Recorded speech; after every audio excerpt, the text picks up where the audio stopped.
So, good morning student. Today I perform this experiment number 5, specific resistance. In this experiment, we have to use some instrument, apparatus or resource, keeping your mind. So, in this experiment specific resistance. In this experiment, we have to determine the resistance or specific resistance by using the formula.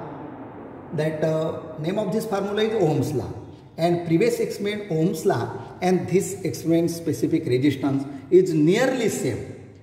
बेटा ध्यान में रखो, ये Ohm's law का experiment और ये specific resistance का experiment both nearly same है. इसमें सर्किट भी सेम है जैसा का वैसा.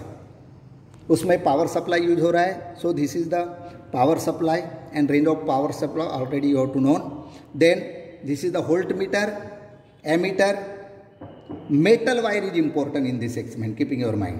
Suppose this is the wire we have to use. So this is the metal wire, this wire, and we have to calculate the diameter of this wire. ये जो metal wire है बेटा, ये इम्पोर्टेंट है ये एक्सपेरिमेंट में, क्योंकि specific heat जो आपको निकालने का है, specific resistance of given wire, to calculate the specific resistance of given wire. तो ये वायर का आपको स्पेसिफिक रेजिस्टेंस निकालने का है. इसमें क्या करना है, पहले ये जो वायर है इसका माइक्रोमीटर यूज करके इसका डायमीटर लेना है. तो डायमीटर आपको पता है, डायमीटर कैसा लेते हैं, इसमें माइक्रोमीटर लगाने का. माइक्रोमीटर लगाने के बाद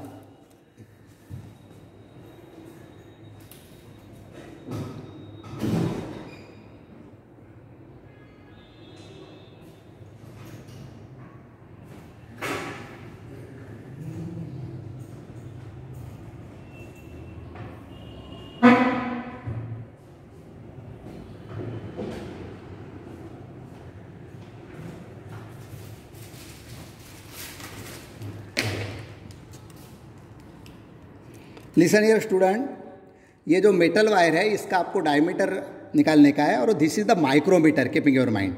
name of this instrument is micrometer. और इसमें दो स्केल है बेटा. एक है ये जो है सर्कुलर स्केल बोलते हैं इसको, और इसको बोलते हैं main scale, keeping your mind. ये 0, 5 centimetre, 10 centimetre, 15 centimetre and 20 centimetre. After that 25 centimeter. So range of this main scale is 0 to 25 centimeter, and this is the circular scale. So on this circular scale 100 division, 0 to 100 division इसलिए बोलते हैं कि इसको कुछ भी unit नहीं है. जैसा इसमें अपन ने सेंटीमीटर बोला, तो इसमें सेंटीमीटर भी नहीं है, मीटर भी नहीं है, कुछ नहीं है. तो ये 0 दिखाई दे रहा है आपको, 0, और 0 के बाद ये जो 100 है तो 0, ये 90 के बाद और 10 लाइन, तो 0 और 100 दोनों सेम है, ध्यान में रखो. तो इसको बोलते हैं मेन स्केल और इसको बोलते हैं सर्कुलर स्केल. सर्कुलर स्केल इसलिए बोलते हैं कि ये घूमते रहते हैं. तो ये माइक्रोमीटर इंस्ट्रूमेंट है और इसको ही बोलते हैं स्क्रू गेज, ध्यान में रखो. तो ये स्क्रू गेज या माइक्रोमीटर यूज करके अपने को वायर का, ये जो वायर है ये वायर का डायमीटर आपको लेना है इस तरीके से.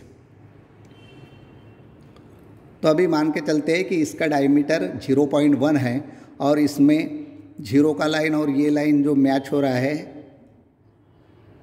10, 12, 13, तो मतलब 0.113 इसका डायमीटर रहेगा. और 0.113 डायमीटर हो गया तो उसका आपको रेडियस निकालना पड़ेगा, तो डिवाइडेड बाय 2 करना पड़ेगा, तो वो रेडियस हो जाएगा. उसके बाद ये वायर का आपको एरिया लेने का है.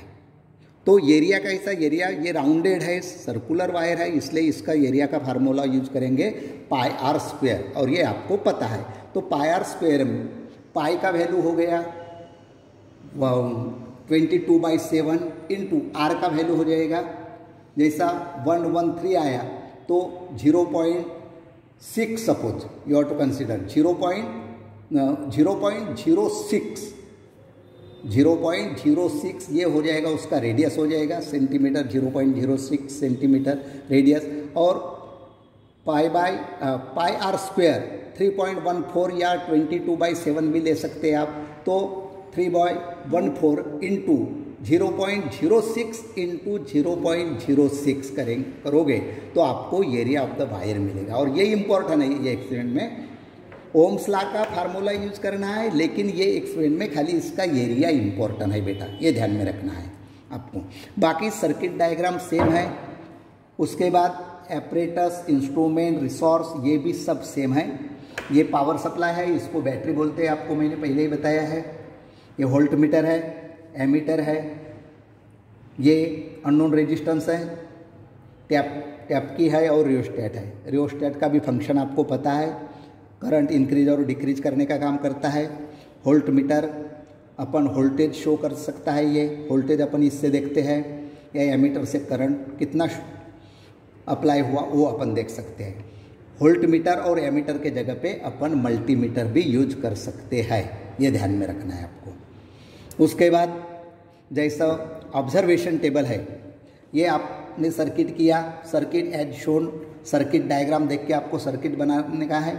सर्किट डायग्राम जो है वो सर्किट डायग्राम आपको दिया रहेगा और वो सर्किट डायग्राम देख के आपको सर्किट बनाने का है। और सर्किट जो बनाएंगे वो मस्ट भी टाइट होना चाहिए, उसके वायर जो है रेजिस्टेंस है ये लूज नहीं होना चाहिए। ये वायर को ही रेजिस्टेंस भी बोलते हैं बेटा, ध्यान में रखो। तो इसमें अब जब स्टार्ट करोगे इसमें तो वैसा ही वोल्टेज अप्लाई करना है। जैसा अप्लाई वोल्टेज हो जाएगा तो आपको करंट दिखेगा कितना हो गया, तो V और I का रीडिंग आपको पता चल जाएगा बेटा। V और I का रीडिंग आपको पता चल जाएगा तो आप R का रीडिंग निकाल सकते हैं।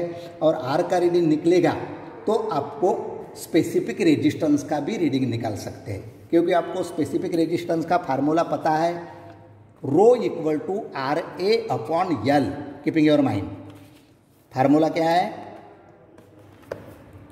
रो इक्वल टू RA/L, ये फार्मूला है। Rho is the specific resistance, R be the resistance of wire, ये be the area of the wire and L be the length of the wire. अभी ये instrument में अपन ने 5-6 वायर लिया है, resistance लिया है, तो उसका लेंथ आपको मेजर करना है। ज़्यादा से ज़्यादा समझो 50 सेंटीमीटर रहे अपना, 1 मीटर तक उसका लेंथ रहेगा सब वायर पकड़ के, तो 1 मीटर या 100 सेंटीमीटर अपन बोल सकते हैं। तो L का रीडिंग हो जाएगा 100, R का आपको पता ही है रेजिस्टेंस ऑफ वायर V और I से निकलेगा, और ये एरिया निकालने का है। तो ये फार्मूले में आपको वैल्यू पुट करके आपका स्पेसिफिक रेजिस्टेंस निकल जाएगा बेटा। तो ये एक ही रीडिंग आपको निकालने का है। पहले एक्सपेरिमेंट में अपन ने जैसा रीडिंग लिया है R का, V और I का रीडिंग आपको पता चल जाएगा, तो R का रीडिंग आप निकाल सकते हैं। और जब I का रीडिंग निकलेगा तो उसका मीन निकालने का, सो R का मीन हो जाएगा, और R का मीन निकालते ही आपको स्पेसिफिक रेजिस्टेंस मिल जाएगा बेटा। तो इसमें ग्राफ निकालने की ज़रूरत नहीं है। This experiment depend on the ohm's law and this is the simple experiment as compare to the ohm's law. Ohm's law और ये दोनों एक्सपेरिमेंट का सर्किट डायग्राम सेम है, खाली इसमें ये है कि ये वायर आपको यूज करना है, और जो अपन सर्किट में वायर यूज करते हैं वही वायर का आपको रेडियस लेने का है बेटा। So in this experiment we have to explain which type of question asked in this experiment. Define specific resistance, define resistance, इसमें भी पावर सप्लाई का यूज क्या होता है, एमीटर का यूज क्या होता है, वोल्ट मीटर का यूज क्या होता है, रियोस्टेट का यूज क्या होता है, और इसमें स्पेसिफिक रेजिस्टेंस का फार्मूला क्या है। और फार्मूले में R equal to rho equal to RA/L है, तो L क्या है, ये क्या है, R क्या है, रो क्या है। तो ऐसे सिंपल क्वेश्चन आपको इसके ऊपर क्वेश्चन MCQ में भी आ सकते हैं आपके एग्जाम में भी बेटा। सो इन दिस वे आपको जैसा वोल्टेज बढ़ाओगे तो ये रीडिंग मिलेगा, ये 2 रीडिंग मिल जाएगा तो आप R का वैल्यू निकाल सकते हैं। ऐसा R 5 टाइम्स निकालने का है, 4 से 5 रीडिंग लेने का है आपको, और उसका मीन निकालोगे तो R का मीन हो जाएगा, और वही R का मीन आपको फार्मूले में रखना है, rho equal to RA/L। Again I repeat this formula, rho is the specific resistance, R जो आपने रेजिस्टेंस निकाला वो ये फॉर एरिया, मेटल वायर का एरिया, और L लेंथ। तो length you have to consider 50 और 60, 70 anyway. Suppose we have to consider this reading, we have to given 20 centimeter, 30 centimeter, 40 centimeter, 50 centimeter, 60, 70, 80, 90. So ये जो रीडिंग दिया है आपको, इसका आप एवरेज निकाल सकते हैं, और वो एवरेज समझो 30 या 40 आता है या 80 आता है, तो वो एवरेज आपको लेना है लेंथ के लिए। जैसा मान लो ये अपन 1, 2, 3, 10 तक लेते हैं, तो 10 का एवरेज 10 डिवाइडेड बाई 10 हो जाएगा, तो 1 सेंटीमीटर, तो उसका एवरेज हो जाएगा। तो यल का वैल्यू हो जाएगा 1 बेटा, इस तरीके से। तो इस तरीके से ये एक्सपेरिमेंट अपना कंप्लीट हो गया है। इसका पूरा रीडिंग मैंने आपको पीपीटी में दिया है। जो भी आपको नहीं समझेगा, समझ में नहीं आएगा, you ask me. So student, today I stop here.